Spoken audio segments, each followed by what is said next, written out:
Kayo kasi pinagbibintangan nyo ang Diyos ng hindi tama eh. Tanyo, masama na ang tao sa mundo. Sabi ng Diyos, gugunawin niya yung mga masasama. Ngayon, sabi nyo, ba't pati bata? Aba, kayo naman pala malupit lalabas eh.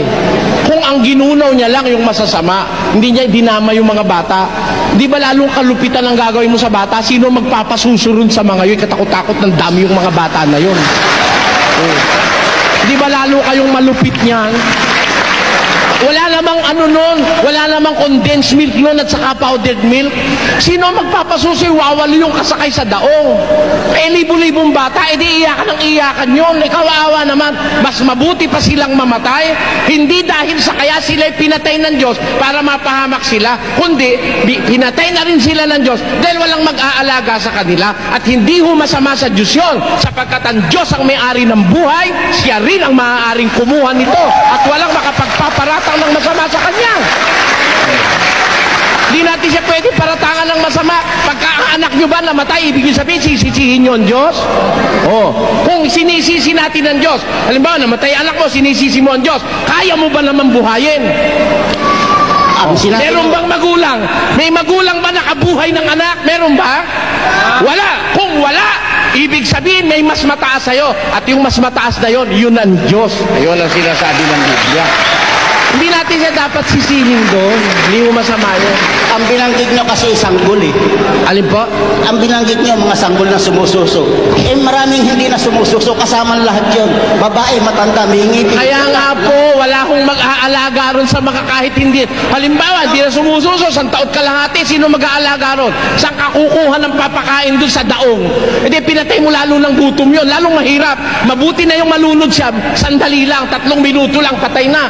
Kaysa doon sa habang panahon siya iyak ng iyak sa daong, wala namang gatas. O di lalong kalupitan yung gagawin nyo kung kayo ang Diyos. Kung kayo ba may anak na masama, susunugin nyo? Alin po? Kahit na anong pagkasama-sama ng inyong anak bilang magulang, susunugin nyo? Karapatan ho ng Diyos yun. Hindi, kayo may anak. Hindi Diyos ang ating pinag-uusapan. Hindi naman ho ako sumunog ba't nyo ilalagay sa akin? Wrong application yun, kapatid. Ang sumunog ang Diyos, hindi naman ako eh. Karapatan ho ng Diyos yun eh. Kasi katin nyo merong instances na hindi mo pwedeng i-divert. It was God who let fire rain upon Sodom and Gomorrah. It was not me. Kung ako tatanungin nyo, kung may anak ka, kahit gano'ng kasama, susunugin mo? Natural, ang sagot ko bilang tao, hindi ko susunugin anak ko yun no? Hindi ko susunugin yun. Pero in that case, hindi ako sumunog ang Diyos, kaya pwede yun. Yung pwede talaga yun. Yung pong parusang panununog na alam natin kung gaano kahirap, kasakit, na yung nasunog sa Ozone Disco hanggang ngayon, idinidemanda pa yung may-ari na hindi naman talaga siya sumunog.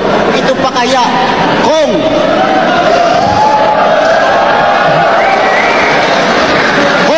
ang sinabi sa Biblia ay merong isang kapangyarihan na sinunog ang 2 siyudad. Ano kayang iisipin nyo? Kung hindi sinabing Diyos, kung may sinabi sa Biblia na merong isang kapangyarihan na sinunog ang 2 siyudad, binatay lahat, binuksan lahat ng tao, ano ngayon ang iisipin nyo? Sa demonyo yun. Hindi ho. Hindi ho yung iisipin ko. Yung sinunog ang mga demonyo eh. Kung ang demonyo ang mga sinunog, hindi yung demonyo sumunog. Hindi ho ba? Pwede ba naman yung pareho tayong demonyo, magkaibigan tayo, susunugin kita?